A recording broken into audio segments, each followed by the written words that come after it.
मुफ्ती तारिक मसूद के बयानात के लिए तारिक मसूद एक्सक्लूसिव को सब्सक्राइब करें। तारिक मसूद एक्सक्लूसिव।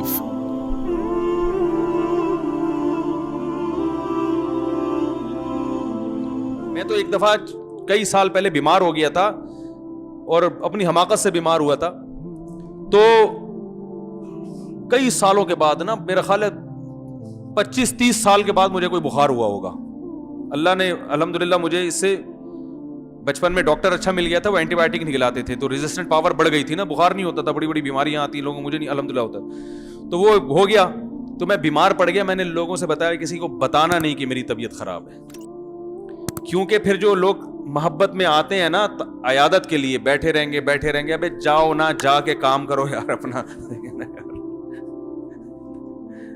भाई जाओ यार, क्यों दरवाजे बजा बजा के खैरियत पूछ रहे हो? जो बहुत ही करीबी, जिससे इंसान बेतकल्लुफ होता है, खूब अच्छी गपशप हो, अबे तबे से बात करता है, वो तो ठीक है, आए बैठे गपशप लगाए। हर आदमी उधर से भी फोन, उधर से भी फोन, उधर से भी फोन। हत्ता कि अल्लाह ताला मेरी वालदा की मगफिरत फरमाए, 2 साल पहले उनका इंतकाल हुआ। मैंने किसी को कानो कान खबर भी नहीं होने दी। बीमार थी, 2 साल से बेड पे थी, नहीं खबर होने दी। इंतकाल हुआ, अल्लाह उनकी मगफिरत फरमाए। जो हम टूटी फूटी खिदमत कर सकते थे कि हमें अफसोस हुआ, आंसू बहे हमारे। माँ तो माँ होती है, आपको पता है, उसका तो कोई ऑल्टरनेटिव। घोड़ा एक पहाड़ गिरा था गम का, चुपके से उनको ले जाके मैंने दफनाया। यहाँ भी मना कर दिया, ऐलान नहीं करना भाई, मैं नहीं बर्दाश्त कर सकता।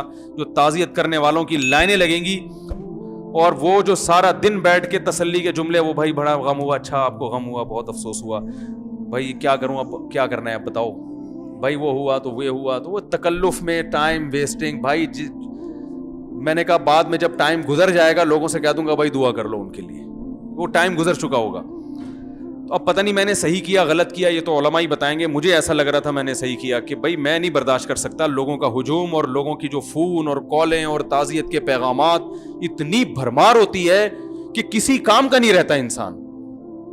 इस्लाम में मौत और जिंदगी, मौत को ज्यादा अहमियत देने की इजाजत नहीं है। भाई सबने मरना है, हमने भी जाना है, उसने भी जाना है, फला ने भी जाना है। गया, इंतकाल हुआ। अरब इसमें बड़े अच्छे हैं, वो इतना लंबा हिसाब किताब नहीं करते। कहते हैं इन्ना लिल्लाहि व इन्ना इलैहि राजिऊन, खलास माता अल ईमान, बस खत्म।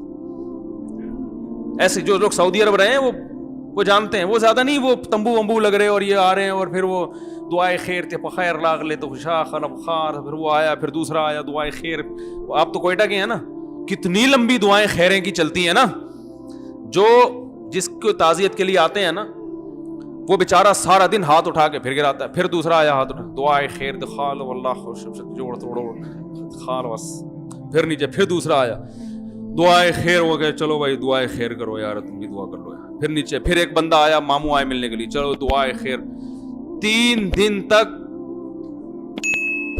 वो हाथ उठाना गिराना, फिर वो इखलास से दुआ होती नहीं है। उमैयत के लवाहिक में कह रहे हैं चलो भाई अब फिर से कर लेते हैं, क्या करें, अल्लाह करे हो सकता है ये 50वीं मरतबा में मगफिरत हो जाए, है भाई। सब एक रस्म है, इसलिए वहां केपीके के उलमा भी इसको जायज नहीं समझते। किसी से भी फतवा ले लें आप। पंजाब में भी ऐसा होता है। पंजाब में क्या होता है कि रोने के प्रोग्राम चल रहे होते हैं बाकायदा। मैयत हो गई, सब नहीं भाई, सब पंजाब वालों की सबकी बात नहीं कर रहा, बहुत सी जगहों पे रोने के बाकायदा क्या होते हैं प्रोग्राम। अब वो बेटी आई अमेरिका से, वो पहले फूट फूट के रोएगी। वो जहाज में आ रही है आराम से ना, आराम से। मैंने खुद देखा ये मंजर, जहाज में आई आराम से, जनाब एयरपोर्ट पे टैक्सी में भी आराम से, बड़े आराम से तमीज से आते आते, जैसे ही मैयत के किसी लवाहिकीन में से किसी में, वहीं से स्पीड शुरू। मुकाबले होते हैं, जो ज्यादा रो रहा है इसको ज्यादा मोहब्बत है, जो चुप बैठा हुआ है उस पर, क्या तुझे मोहब्बत नहीं है क्या? रोने के क्या चलते हैं, मुकाबले चल रहे होते हैं। नहीं रो तो इसका मतलब है आपको तो मोहब्बत ही नहीं थी अब्बा से। एक खातून के मियां मर गए, सच्चा वाकया है। मेरे पास फोन आया, हमारे को रिलेटिव थी, फूट फूट के रो रही हैं कि मेरे मियां मर गए, हाय मैं बेवा हो गई। उफ, ऐसी उन्होंने रोई है कि जो भी खून सुनेगा वो भी बेचारा फूट फूट के रोना शुरू कर दे। तो चूंकि हमारे, अभी क्या ज्यादा डिटेल में नहीं जाना चाहिए, तो हम लोग जब उनसे मिलने के लिए गए तो बिल्कुल फिटफाट, ہم نے کہا آپ کو تو بڑا غم تھا. کہہ رہے ہیں جان چھوٹی, بڑی مصیبت دی ہوئی تھی, ٹینشن دی. وہ بندہ ٹھیک نہیں تھا نا جس کا انتقال ہوا, وہ بہت ظلم کر رہا تھا اپنی بیوی کے اوپر, بالکل بھی ٹھیک نہیں تھا وہ آدمی. تو وہ ہے جان چھوٹی, اللہ کا فضل ہو گیا, اللہ نے خود ہی اٹھا لیا. لیکن اب مرنے پہ ایسا ریئیکٹ کرنا ہے وہ ایک مجبوری ہے بھائی. اگر ایسا ریئیکشن نہیں کیا لوگ بولیں گے واہ بھائی واہ, میاں مر گیا, رونا ہی نہیں آ رہا ان کو. تو یہ ڈرامے چل رہے ہیں زیادہ تر. اسلام میں حکم یہ ہے کہ بھائی کوئی میت ہو گئی تو 3 جملے کہو اور پتلی گلی سے نکل لو.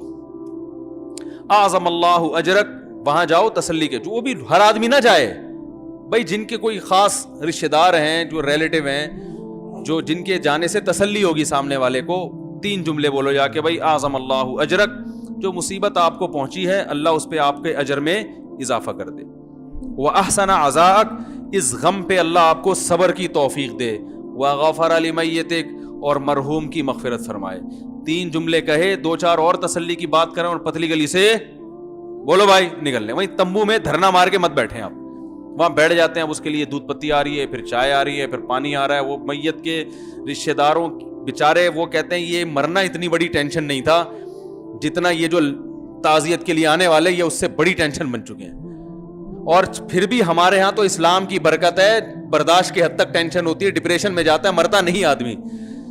جو غیر مسلم ہے نا ان کے ہاں تو میت اتنی بڑی ٹینشن دے کے جاتی ہے دنیا سے کہ ان کے 2 ہفتے کے پروگرام چلتے ہیں میت کی تعریفوں کے الگ. اس وقت دفناتے نہیں ہیں اس وقت تک.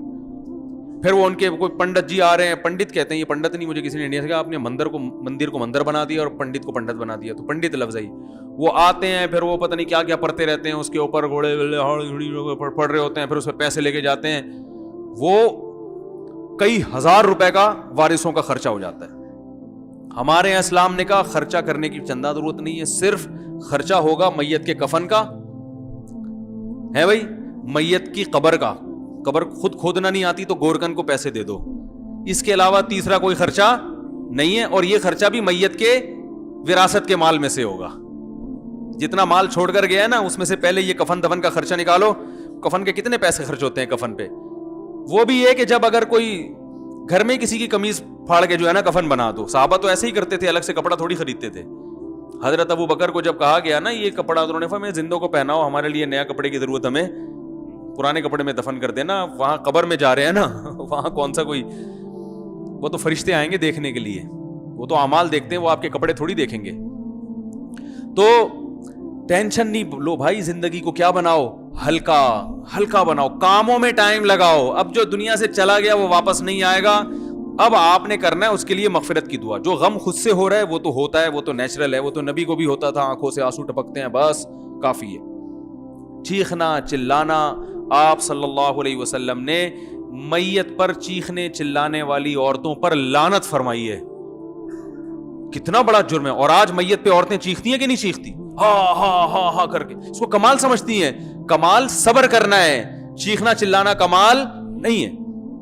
عورت کے لیے سب سے بڑا غم اس کے بچے کی موت ہے, کیونکہ عورت کی سب سے محبوب چیز کیا ہوتی ہے؟ بچہ.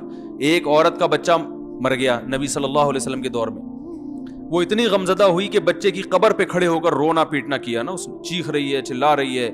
آپ صلی اللہ علیہ وسلم پیچھے سے گزرے, انہوں نے فرمایا صبر کرو صبر. اسے نہیں پتا تھا کہ نبی صلی اللہ علیہ وسلم نے, اس نے کہا آپ کو وہ غم پہنچا ہوتا نا, مجھے پہنچا ہے, پھر میں پوچھتی کہ کیسے صبر کیا جاتا ہے. اس نے گویا طنز کیا, اس کو نہیں پتا تھا کہ آپ صلی اللہ علیہ وسلم میں. اس نے کہا اصل میں غم تو جس کو پہنچا ہے وہی جانتا ہے نا, ہمارے یہاں یہی ہوتا ہے نا. آپ کسی کو بولو صبر کرو, کہہ رہے تمہیں تکلیف ہو نہیں رہی نا اس لیے تم صبر کا کہہ رہے ہو. رونے پر پابندی نہیں ہے, چیخنے چلانے پر پابندی ہے, واویلا کرنے پر پابندی ہے. تو وہ صحابیہ کو کسی نے بتایا کہ تو رسول اللہ صلی اللہ علیہ وسلم ہے, تو وہ فوراً پریشان ہو کے گئیں اور نبی صلی اللہ علیہ وسلم کے پاس آ کے کہنے لگی میں اب صبر کروں گی. آپ نے فرمایا انما الصبر عند الصدمۃ الاولى, جب صدمہ پہنچتا ہے نا اس وقت صبر کی فضیلت ہے, بعد میں تو سب کو صبر آ جاتا ہے. کون ساری زندگی بیٹھ کے کون روتا ہے؟